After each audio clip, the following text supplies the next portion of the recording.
स्वागत है मेरे प्यारे मित्रों। तो फिर हम फैन और वाई की कहानी को आगे बढ़ाते हैं और आज की शुरुआत होती है जहां हमें दिखाया जा रहा है फैन को होश आता है। फैन जागने के बाद देखता है कि सुबह हो चुकी है और फैन अपने कमरे में होता है। तब फैन को लगने लगता है कि फैन ने जो वाई का उदासी और पछतावे से भरा शक्ल देखा था वो फैन का कोई सपना था। फैन कहता है कि क्या मैं सपना देख रहा था। उस समय फैन के सामने होता है नान। नान अपने डैड को ठीक देखकर बहुत खुश होता है। नान कहता है कि डैड, मैं आपके लिए कितना फिक्र कर रहा था। तब फैन अपना हाथ नान के सर में रखकर कहता है कि मैं ठीक हूँ और शुक्रिया मेरा ध्यान रखने के लिए। पर नान, तुम इतने छोटे से हो, तुम मुझे लिविंग रूम से कमरे तक कैसे उठाकर लेकर आए। तब नान कहता है कि डैड, मैं आपको कैसे उठाकर लेकर आ सकता हूँ। तब फैन पूछता है कि तो फिर कौन।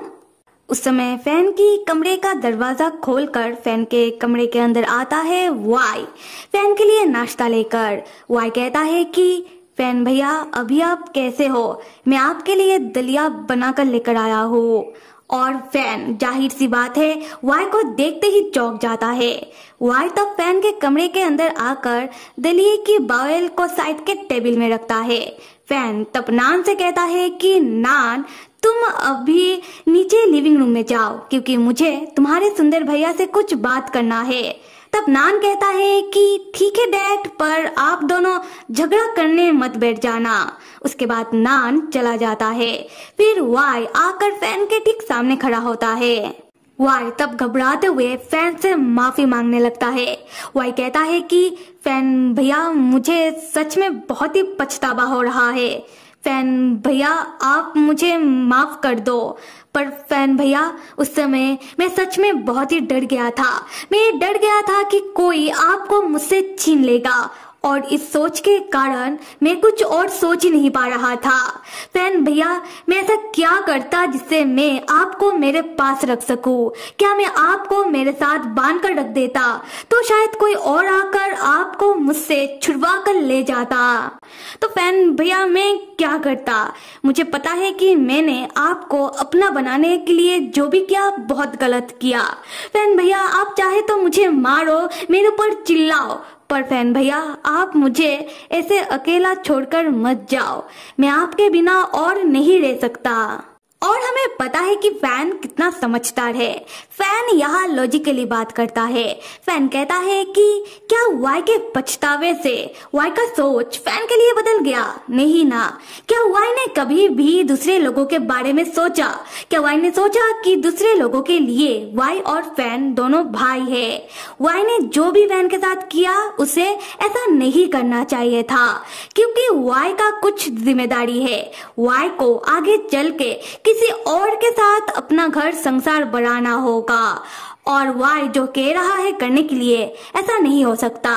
वाई और फैन उस तरीके से कभी भी एक साथ नहीं रह सकते। ऐसा करने से लोग क्या सोचेंगे। तब वाई चिल्लाते हुए फैन से कहता है कि मुझे लोगों से कोई मतलब नहीं है। इनफैक्ट मुझे किसी से भी कोई मतलब नहीं है और वैसे भी हम दोनों के बीच कोई खून का रिश्ता नहीं है। हम खून से भाई नहीं है और ना ही हम दोनों कोई सगे संबंधी है। आप फैन हो और मैं यान फू हूँ। तो फिर मैं आपको क्यों नहीं पसंद कर सकता? तो फिर हम दोनों एक साथ क्यों नहीं रह सकते? और ये सब कहते वक्त वाई कांप रहा होता है। तब वाई अपना गुस्सा दबा रहा होता है। खैर, तब फैन वाई से कहता है कि वाई, तुम बेवकूफ हो। वाई तब जल्दी से फैन को एक टाइटली हग करता हुआ कहता है कि हाँ हाँ, मैं बेवकूफी हूँ। फैन भैया, मैं आज से नहीं, मैं बहुत लंबे वक्त से बेवकूफ हूँ। मैं वो बेवकूफ हूँ जिसने आपको मेरा दुनिया बना लिया। मैं वो बेवकूफ हूँ जो ये सोचकर डरता है कि क्या हो किसी दिन आपको मेरी जरूरत ना हो। फैन भैया, आपके बिना मेरा ये दुनिया, मेरा ये जीवन किसी काम का नहीं। दूसरी तरफ हम फैन को देखते हैं जो वाई की बातों से थोड़ी देर के लिए धीमे से मुस्कुराता है पर फिर से सीरियस हो जाता है। यह फैन को वाई की फीलिंग, वाई का जज्बात समझ आ रहा होता है। फैन को पता है कि फैन वाई के लिए क्या मायने रखता है, फिर भी फैन अपने बात में अड़ा होता है। फैन मन ही मन सोचता है कि चाहे जो भी हो जाए, वाई फैन से उस तरीके से प्यार नहीं कर सकता क्योंकि ये गलत है। और ये सोचने के बाद फैन वाई को धक्का मार कर हटाता है और वाई से कहता है कि निकल जाओ यहाँ से। और ये सुनकर तो वाई घबरा जाता है।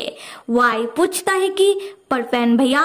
उसी वक्त नान तुरंत फैन के कमरे के अंदर आता है। नान वाई से कहता है कि सुंदर भैया, डैड का तबीयत सही नहीं है, डैड को सोने दो और आप डैड को और परेशान मत करो, आप मेरे साथ चलो। उसके बाद नान वाई को लेकर फैन के कमरे से बाहर जाने लगता है। वाई जाते वक्त फैन से कहता है कि फैन भैया, आप सोने से पहले दलिया खा लीजिएगा वरना आपको कमजोरी महसूस होगा। हम फैन को देखते हैं जो वाई का बात नहीं सुनता और बिना खाए सो जाता है। और अगला सीन फैन के घर के बाहर का होता है, जहाँ फैन के घर के दरवाजे के बाहर खड़े होकर नान और वाई आपस में बात कर रहे होते हैं। जहाँ वाई नान के सामने बैठ कर कह रहा होता है कि नान, तुमने अच्छा काम किया कि तुमने मुझे कॉल कर दिया।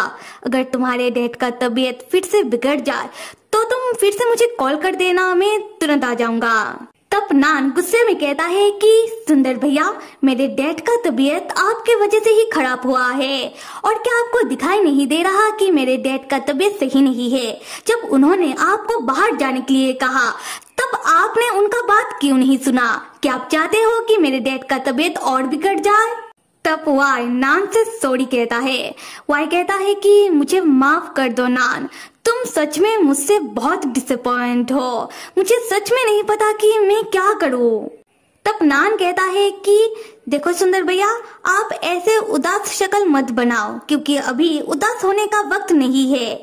देखो, मुझे नहीं पता कि आप दोनों के बीच दिक्कत क्या है, पर मुझे इतना पता है कि सुंदर भैया, आपके वजह से ही मेरे डैड हर्ट हुए हैं, उन्हें बहुत बुरा लगा है, तो अभी आपको ही सब कुछ सही करना होगा। वाई परेशान होता हुआ नान से पूछता है कि क्या नान अभी वाई से नफरत करता है? क्या नान अभी भी वाई का मदद करेगा उसके डैड को पाने में? तब नान वाई को बताता है कि असल में नान पहले वाई को बिल्कुल पसंद नहीं करता था, पर जब नान को समझ आया कि वाई नान के डैड का पत्नी बनना चाहता है, तब नान ने सोचा कि खैर जाने दो, चलो वाई को एक्सेप्ट कर ही लेते हैं। तब वाई नान को आंखें फाड़ फाड़ कर देखने लगता है और नान यहाँ हमेशा की तरह वाई को ज्ञान फैलता हुआ कहता है कि मैंने फिल्मों में देखा है, जब दो लोगों के बीच शादी हो जाती है तब सब कुछ ठीक हो जाता है, और वैसे भी सुंदर भैया, मैं आपके साथ रह चुका हूँ, मुझे कोई दिक्कत नहीं है आपको मेरा सौतेली मॉम बनाने में, और मैं बिल्कुल नहीं चाहता कि अभी कोई और आकर मेरी सौतेली मॉम बने। इन शॉर्ट नान ये कह रहा है कि हाँ, नान वाई का मदद करेगा उसके डैड को पाने में। तब वाई को नान के ऊपर प्यार आने लगता है, तो वाई नान को पकड़ के पप्पिया करने लगता है। वाई नान से कहता है कि हाय मेरा बेटा, मैं भी पहले तुमसे बहुत जेलस था पर अब नहीं, क्योंकि अब तो तुम मेरे बेटे हो। नान तब अपना गाल पोंछता हुआ कहता है कि अरे पप्पिया मत करो, और डैड ने आपको अभी तक माफ नहीं किया है, और सुंदर भैया, मैं तो हूँ डैड का ही बेटा, तो मैं डैड का ही साइड लूंगा। अगर सारी कोशिशों के बाद भी डैड आपको माफ नहीं करते हैं तो इसमें मैं कुछ नहीं कर सकता। और सुंदर भैया, मैं आपको एक और बात बता दूं कि डैड आपका बहुत फिक्र करते हैं, तो अगर आप चाहते हो कि डैड आपको माफ कर दे तो इसके लिए बस एक ही रास्ता है, वो है सच्चाई, अच्छाई और दया का। और मेरी बातों को आप कितना समझ पा रहे हो और कितना नहीं, ये अभी आपके ऊपर निर्भर करता है। और अभी बहुत ज्यादा देर हो चुका है, तो मैं अभी अंदर चलता हूँ, वरना डैड फिक्र करने लगेंगे। ये कहने के बाद नान अपने घर के अंदर वापस चला जाता है, और दूसरी तरफ हम वाई को देखते हैं जो खड़े खड़े अपना सर पकड़ के मन ही मन सोच रहा होता है कि कभी नहीं सोचा था कि एक छोटे से बच्चे से इतना ज्यादा ज्ञान मिलेगा। ये 5 साल का बच्चा लग ही नहीं रहा था, ऐसा लग रहा था कि जैसे किसी बुढ़े से बात कर रहा था। खैर, नान जब बड़ा हो जाएगा उसकी ये चार्म और समझदारी से पता नहीं वो कितनी सारी लड़कियों को पटाएगा। इन शॉर्ट नान यहाँ वाई को ये सलाह दे रहा है कि अगर फैन और वाई के बीच शादी हो जाती है तब उन दोनों के बीच सब कुछ सही रहेगा और इसके लिए वाई को चाहिए फैन का माफी और इसके लिए वाई को अपना लॉयलिटी फैन को दिखाना होगा, जिसके लिए वाई को बनना होगा सच्चा, अच्छा और दयालु।